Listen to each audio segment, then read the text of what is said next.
प्रशांत साहब, आप बता सकें, चुनौतियां जरूर हैं, लेकिन इस बदलते दौर में, इस चेंजिंग वर्ल्ड ऑर्डर में कई नई संभावनाएं, कई अपॉर्चुनिटीज भी स्मॉल बिजनेसेस के सामने आ रही हैं।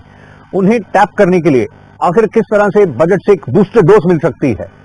आपने सही फरमाया है कि चैलेंजेस तो काफी है, बट अपॉर्चुनिटीज भी बहुत ज्यादा है। वो इसलिए कि पिछले 2 साल में और इस साल भी लगातार 3 साल के लिए भारत की जीडीपी ग्रोथ बाकी देशों की सबसे अच्छी रहेगी। तो India is still treated as a bright spot in the global economy, इसलिए अपॉर्चुनिटीज काफी है। मेरे ख्याल से 3 या 4 अलग अलग चीजों पर फोकस करना जरूरी है इस बजट में एमएसएमईज के लिए।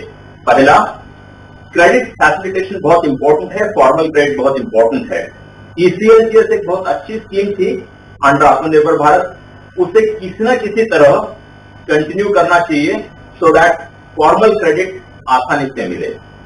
क्रेडिट में और एक छोटी बात है, इस फॉर्मल क्रेडिट को आप अगर जीएसटी को ट्रेड प्लेटफॉर्म से लिंक करें तो और फॉर्मल क्रेडिट बढ़ेगा। दूसरी बात, ईज ऑफ डूइंग बिजनेस पर आप ध्यान दे दें ताकि लघु मध्यम उद्यमी और भी ज्यादा परफॉर्मेंस दिखा पाए और भी ज्यादा इकोनॉमी में कंट्रीब्यूट कर पाए। तीसरा, टेक्नोलॉजी बहुत जरूरी है अभी ग्रोथ के लिए, इसलिए सरकार ऐसे टेक्नोलॉजी प्लेटफॉर्म्स को प्रमोट करे जो कि एमएसएमईज को पे एज यू गो बेसिस पर अपनी टेक्नोलॉजीज मुहैया करा सके। इन 3 चीजों पर अगर बहुत ज्यादा फोकस किया जाए तो एक अच्छा बजट में मान लूंगा एमएसएमई की तरफ से। प्रशांत साहब, ये बता सकें, हमने ये देखा पैंडेमिक के दौरान जो सप्लाई चेन्स हैं उसमें मेजर ट्रांसफॉर्मेशन हुआ।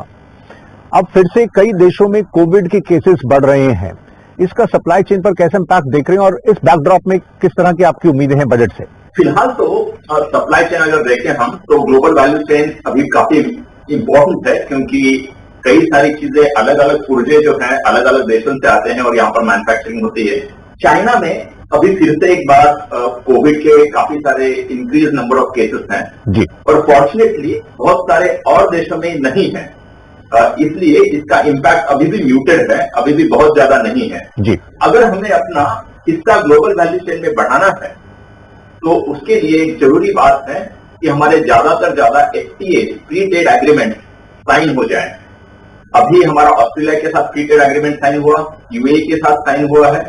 ऐसे ही एग्रीमेंट जब ईयू, यूके और उसके बाद यूएसए ये तीनों साइन हो जाएंगे तब हमारा ग्लोबल वैल्यू चेन में का हिस्सा और भी ज्यादा बढ़ेगा। जिस तरह से प्रशांत साहब, ये जो $5 ट्रिलियन इकोनॉमी की बात हो रही है और एमएसएमई की भूमिका की जो बात है, इसमें हम बात करते हैं क्रूशल वर्कफोर्स की, टीम्स की।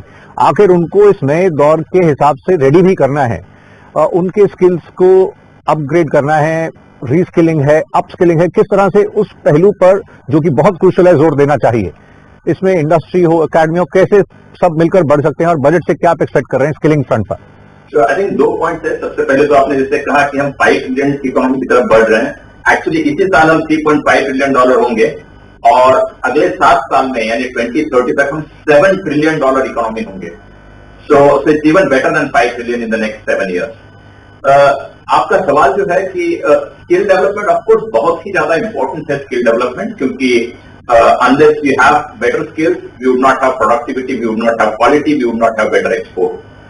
तो उसके लिए ये बहुत ही बड़ा चैलेंज है, इसका कोई आसान सा ऐसा सोल्यूशन नहीं है।